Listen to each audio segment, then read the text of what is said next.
fire away. I think everybody heard me before when I said the vote was 53 to 1 to 1, and there are 65 Democrats. Joe, what reforms and ways to empower the membership are you specifically committed to?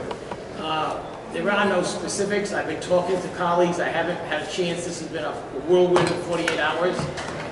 One thing particularly, I met with Greg Morey yesterday. It was yesterday, and he made a lot of good suggestions. But one of them was that when we introduce a bill, the bill stays alive for 2 years instead of having the bill die and having to be reintroduced again. That was just one of many. I'll be meeting with all my members over the next couple of weeks. Zoom, hopefully, or in person, or phone calls. I'm willing to take and listen to any and all of them, and I think there's just a commitment to be heard and implement stuff. I like to streamline stuff. I like to see what we can do with some of the marriage bills. I like to see what we can do with some of the corporate charter bills. It just doesn't make the system move faster, so we can concentrate on more substantive matters. Would you support having a vote on the speakership formally in the House chamber prior to January so that there's not a lame duck speaker presiding over the budget session? That is not a decision that I would make. I do that in consultation with Speaker Mattiello. It's something that I have not discussed in any great detail with him. I think it depends on when we come back, what we come back for.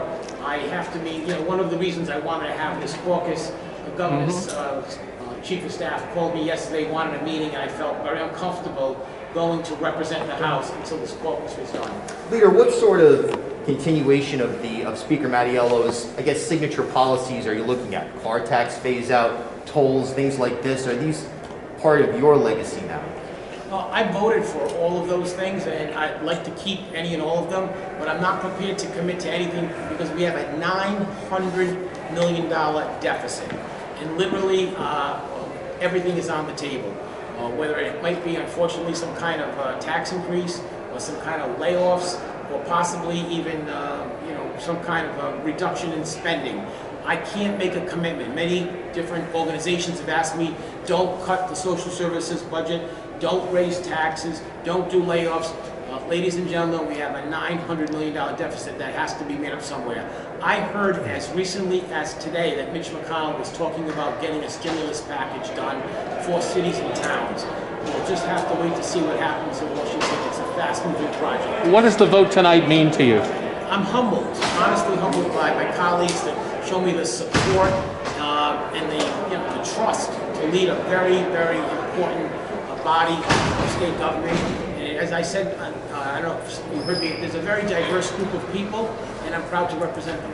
Did you make any promises or pledges or agreements to support measures backed by Representatives Morey and Craven to get their support? Absolutely not. Rep, you got votes from a number of... One second. I'll take everybody, so don't go much bad. You got votes from a number of your colleagues who had previously declined to support Speaker Mattiello.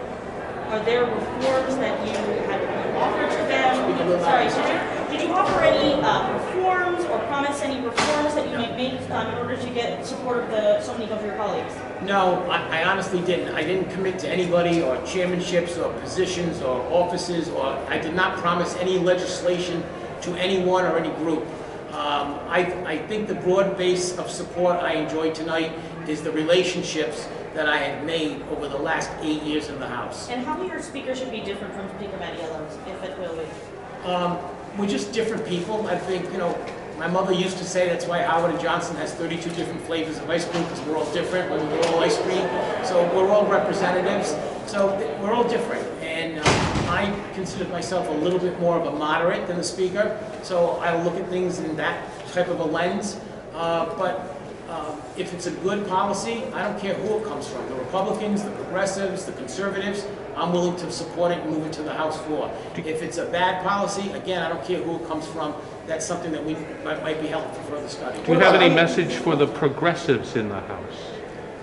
No, the progressives, I don't look at them like that, Steve. I look at them as just colleagues. They're friends of mine, and we talk about them. I have supported and worked on a lot of legislation. It's good legislation. Now, Representative Aaron Regenberg several years ago was a champion of raising the, paid time off, PTO bill. I had 17 meetings with the advocates. I had meetings with the Senate, meetings with the business community to get to a bill that I thought was fair to the business community and ultimately accomplish what we wanted to the workers. And it wasn't a progressive bill, it wasn't a pro-business bill, it was a good bill for all of the people of Rhode Island. That's the way I look at things. I don't say, this bill came to me from a progressive, this bill came to me from a conservative. As a conservative, I don't like it. As a progressive, I like it. That's not in my makeup. What about the operational aspects of the General Assembly at large? JCLS changes to how that meets, if it does meet. Just in general, how will the House be conducted, House business be conducted? So I met with, yesterday, the Republican caucus. I know my colleague, Liana Kazar, also met with them. And I did not promise them anything. And I didn't ask for this, I did ask for their support, and I asked them to consider dropping their lawsuit in spirit of cooperation. But I told them, regardless if they support me or not, or if they abstain, or they nominate Leader Filippi, I am committed to having regular meetings with JCLS. Are you planning? No. There was one commitment with the Republican caucus, just so everybody knows, and I'm not telling any kind of tales out of school. It was a commitment to communicate, that we would communicate regularly, because no matter, we're not all going to get along all the time, but if you communicate, you can get to a point of resolution, or you can move beyond it. And if you don't communicate, you hold on to that, divisiveness, and that's not me. That's not who I am. With the stimulus up in the air, do you have an idea of when you want to come back and do the budget, or you want to wait? So I don't know the answer to that question because I don't know. Like I said before, a lot of people think that the Speaker is the most powerful person. I don't believe that. But no matter how powerful we want to believe that the House is, it can't do it alone. I need to talk and sit down with the governor and the Senate president. They're having their caucus tomorrow night, and they're my partners in government, and I have to work with them. So the House can come back tomorrow, but if the Senate's not coming back and the governor's not ready to give us a budget, then there's no sense coming back. So it has to be an agreement so that we actually accomplish things and get things done. When's the last time you spoke with President Ruggiero? I received a good luck text for him today. I haven't spoken to him in about at least several months. But he's a good friend, and there's no animosity or any hostility. I've just been busy, and I'm sure he's been busy as well. Are you going to call for any oversight on all the COVID spending that the governor has been doing, or is that going to be behind you and you're going to look forward? I mean, some people want a deeper look at how that money's been spent, and the General Assembly hasn't done that. So let me explain about oversight. I think oversight is a great committee, and I think we need to expand it and look at it more. Whether it's how the money was spent, or how, and that doesn't necessarily mean COVID money, all money. But I want to be very clear about the COVID money. When the COVID money came to Washington, it came to all 50 states. It went to all 50 states with the exclusive control of the governors. That's the Republican governors and Democratic governors. So I'm a member of an organization with majority leaders throughout the country, and other majority leaders have the same issue with their governors.